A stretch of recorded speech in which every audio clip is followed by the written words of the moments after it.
They stayed in county jail for 3 weeks, after which they were transferred to a female wing in the Metropolitan Detention Center, MDC, in Brooklyn. This is a federal prison on the outskirts of Sunset Park, a working-class neighborhood of barren warehouses, low-rent townhouses, desperately few trees, and crowded immigrant families. The prison is recessed under the Gowanus Expressway and in a bombed-out industrial area hosting strip clubs and a Costco nearby.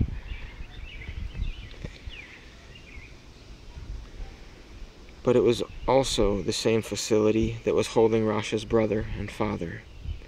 Getting there was the same routine. They collected their belongings, then were shackled and driven under armed guard to Brooklyn. There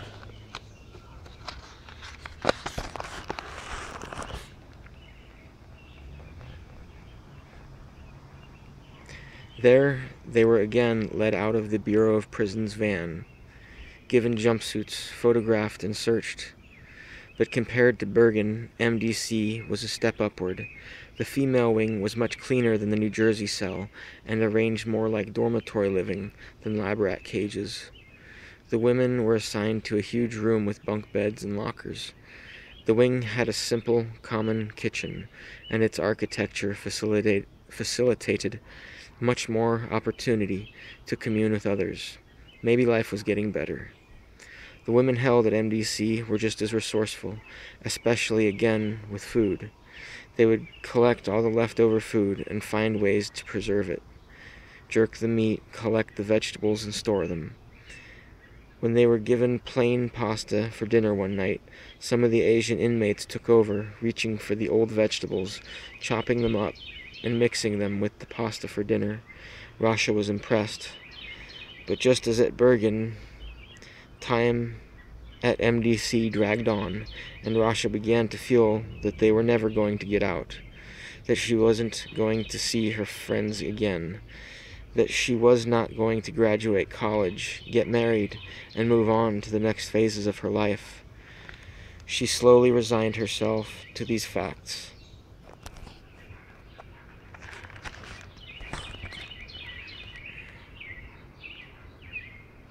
At least, if she had committed a crime, she would have stood in front of a judge and answered the charge against her. If convicted, she would have been properly sentenced, and then she would know exactly how long she was to be here. But as a detainee, she had no idea when she would be let out. It was enough to drive her crazy. What saved both her and her sister from madness was the feeling of responsibility for their mother. The living arrangements allowed the daughters to look out for her.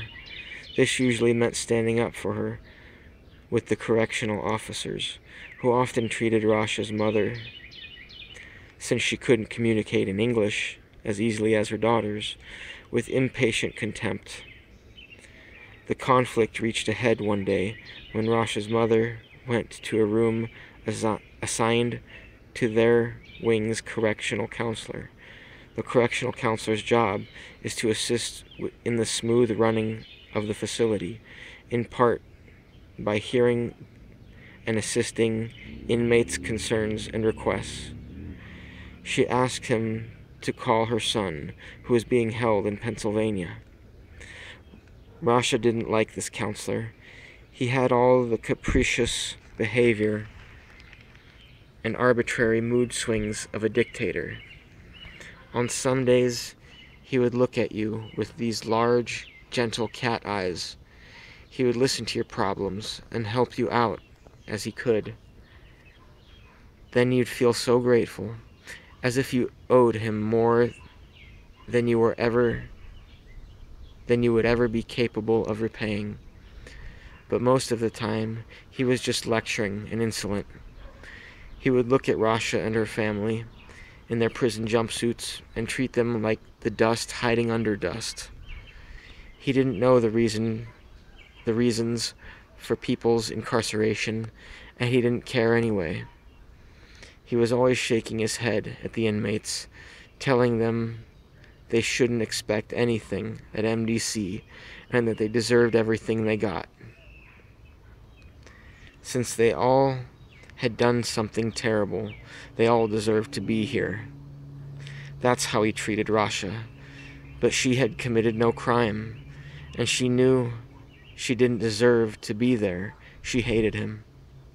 Rasha's mother had the right to call Wasim in juvenile detention on regular occasions, and she always counted down the days when she would next be able to hear his voice. One day, when it was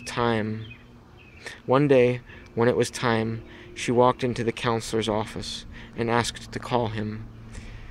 For reasons that were unclear to Rasha, he denied her mother's request and summarily dismissed her like a kindergarten child. Rasha's mother walked out of his office believing she would never be able to call her son. She was in tears, and the two girls ran up to their mother to ask her why she was crying.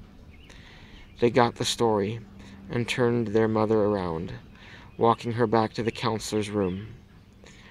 They started yelling at the counselor, and eventually he relented. Rasha's mother felt so much better because she got to make the call and talk to her son. But Rasha looked at the counselor and could feel the acid bubbling in her stomach for this man who made her mother cry for no reason.